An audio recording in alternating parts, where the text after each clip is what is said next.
हरिः ओम् मंगलमूर्तये नमः। श्री सद्गुरुचरण कमलेभ्यो नमः।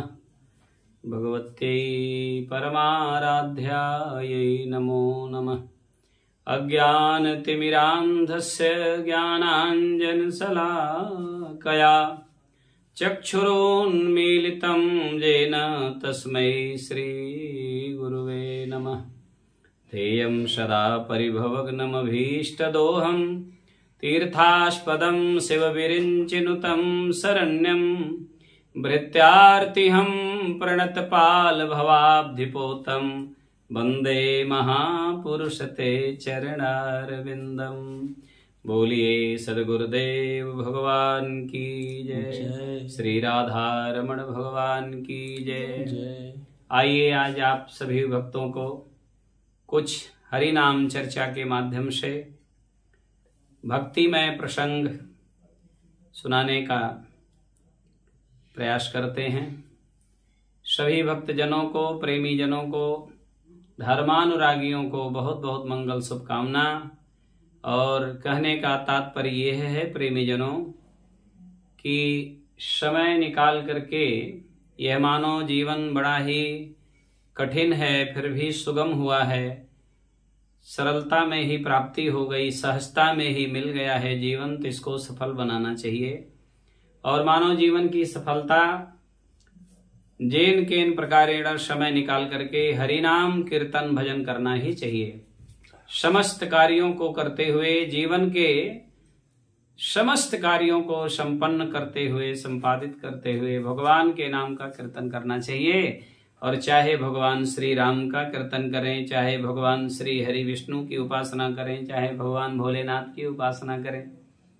कुछ लोग ऐसे भक्त हैं जो कहते हैं कि हम तो भगवान शिव के भक्त हैं लेकिन राम को नहीं मानते। कुछ ऐसे भी मिलते हैं कि हम राम की उपासना करते हैं, शिव को नहीं मानते, शिव को नहीं मानना चाहते। लेकिन मानस में गोस्वामी जी लिखे हैं कि शिव पद कमल जिनहि रति नाहि, राम ही ते सपन्यों न सुहाहि।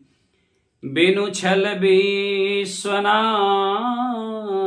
पद नेहु, बिना छल कपट के भगवान भोलेनाथ के पावन चरणों का आश्रय जो लेते हैं, जो भगवान शिव का भजन करते हैं, वे जान लीजिए कि राम के भक्त हो सकते हैं। क्योंकि बिनु छल विश्वनाथ पद नेहु, राम भगत कर लक्षण एहु। भगवान शिव की भक्ति करने वाला ही राम भक्ति कर सकता है। अथवा इस तरह समझा जाए कि जो शिव की उपासना करेंगे उन पर भगवान राम की कृपा और भगवान राम की भक्ति सहज में प्राप्त हो जाएगी।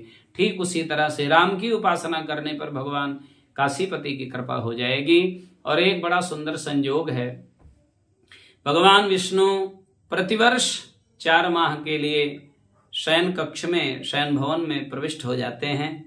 4 माह के बाद भगवान जगते हैं। तो भगवान नारायण शयन कब किए, शयन करने के लिए भवन में प्रवेश कब किए, शयन कक्ष में कब गए?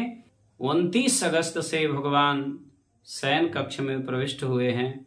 संयोग देखिए कि उस दिन भी गुरुवार था और भगवान 23 नवंबर को जागेंगे, अर्थात भगवान निद्रा का परित्याग करके जगत कल्याण करने के लिए भगवान जागृत अवस्था में आएंगे।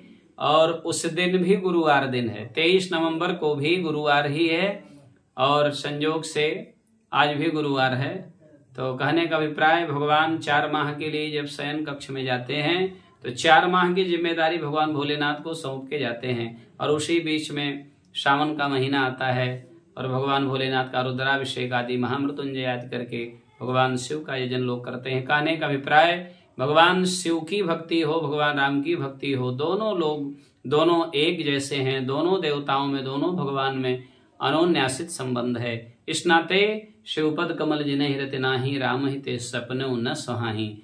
तो भगवान राम और भगवान शिव की अर्चना वंदना करते हुए जीवन को लाभान्वित करना चाहिए। आइए यहीं पर वाणी को विराम देते हैं। बोलिए राम कृष्ण भगवान की जय, भवानी शंकर भगवान की जय हो।